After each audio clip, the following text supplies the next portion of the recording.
So our journey today is going to take us to the planet Saturn.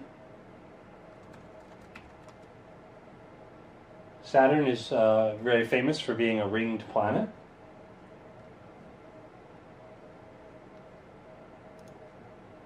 And first we'll take a look at what it looks like from Earth.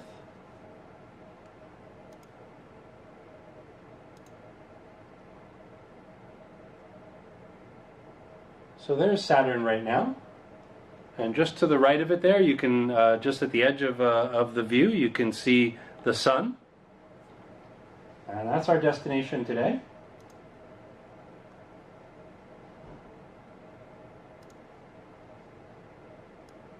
It's going to take about 30 seconds or so for us to travel to Saturn.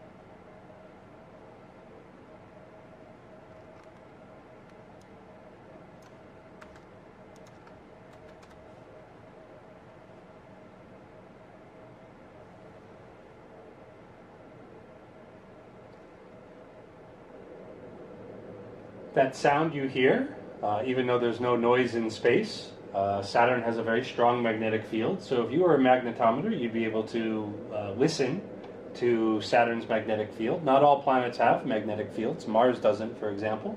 But the Earth does, Saturn does, so does Jupiter.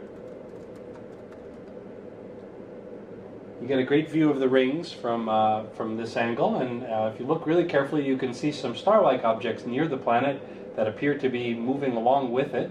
Those are some of Saturn's 60 moons. We're going to visit a few of those today. As we travel to the southern pole of Saturn, you can actually see a green light around the southern pole. This is the southern aurora, or southern lights of Saturn. So any planet with a magnetic field has aurora. Saturn has them too. Now we're on Saturn's nighttime side.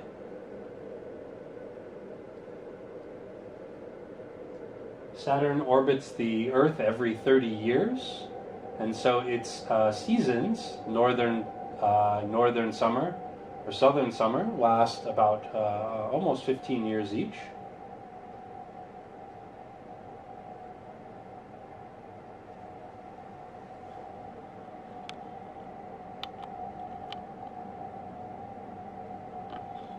And we're coming back around the daytime side of Saturn now. And as we do, I'm going to switch our orbit so that we're actually inside the rings.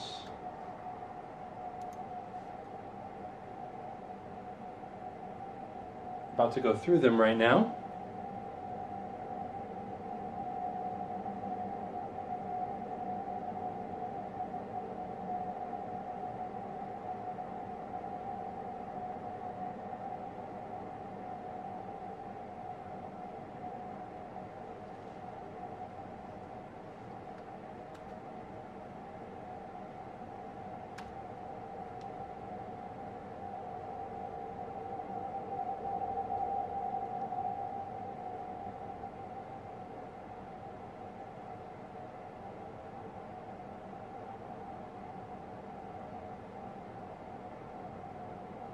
Now we're actually inside the rings, and you can see that although they look quite solid when you're far away, they're actually made up of millions and billions of little particles. It looks like rock, but actually it's chunks of ice. The rings are about 50,000 miles wide, but they're only about a mile thick.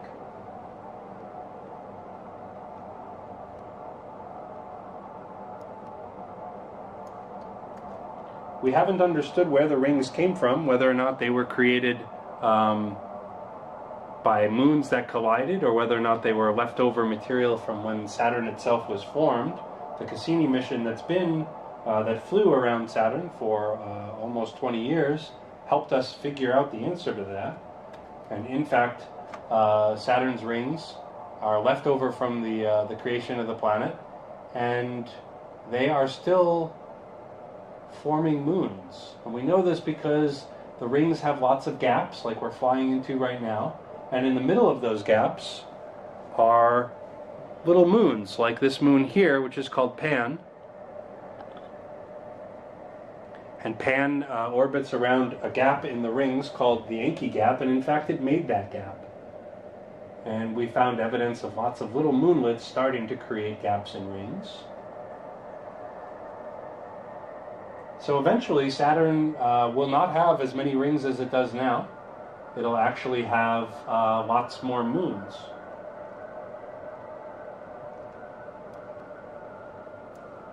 The next moon we're going to visit is called Titan.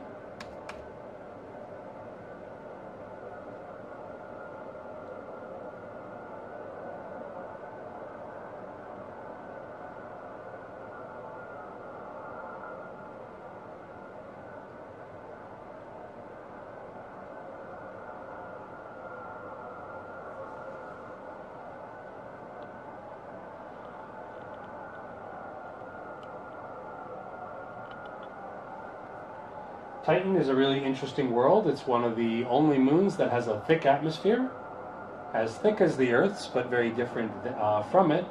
Instead of an atmosphere that's mostly helium and nitrogen and oxygen and carbon dioxide, Titan's atmosphere is a lot more like primordial Earth's. It's full of methane and ethane.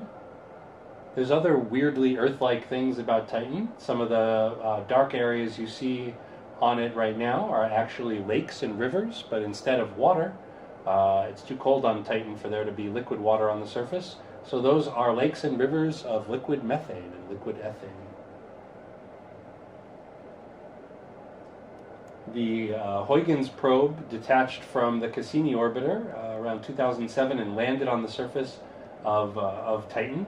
It was designed to float in case it landed in some of those lakes. In fact, it landed on the ground.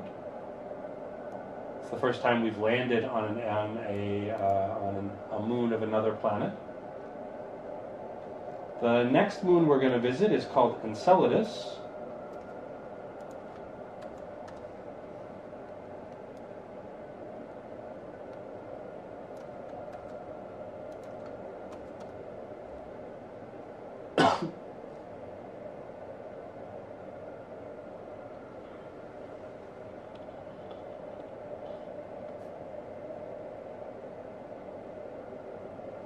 Enceladus is a really, really different moon than Titan is. Titan is made out of rock, kind of like the Earth. Enceladus is made up almost entirely of water. It is an icy world. It's coated in ice.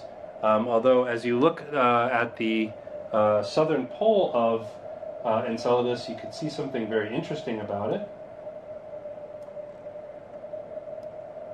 It has 101 geysers around its southern pole, and those geysers are actually shooting hot water into space. When NASA discovered this, they quickly realized that underneath the ice of Enceladus there is a global liquid ocean. It's kept warm by the gravitational force of Saturn, as well as hydrogen vents that go through the water and keep it hot. We know this because we found hydrogen inside those geysers.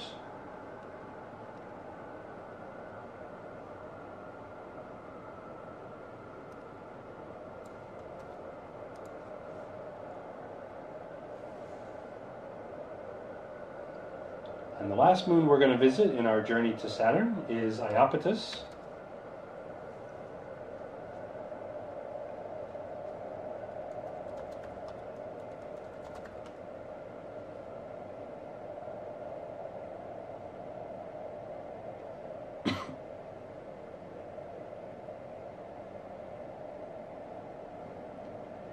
Iapetus is a really, really interesting world. It was discovered by the astronomer Giovanni Cassini, who we named the space probe after. And he tried to predict when it would be visible. And he was having a lot of trouble because sometimes it wouldn't be where he predicted it would be. He finally hypothesized that perhaps the reason for his difficulty was that half of Iapetus was light-colored and half of Iapetus was dark-colored, and that when it was where he predicted it would be, it was the light side that was facing us, and when it wasn't, it was the dark side that was facing us. Well, the probe that bore his name, Cassini, actually discovered that he was right, and it photographed Iapetus, and in fact it does have one dark side and one light side. And this is because a long time ago, Iapetus flew through a cloud of dust and got half of itself dirty, and then that dirtier, darker side collected more solar energy and melted, revealing more dirt in the ice, so it got dirtier and dirtier. So it's got one clean white side and one dark dirty side. It's a planet with two faces.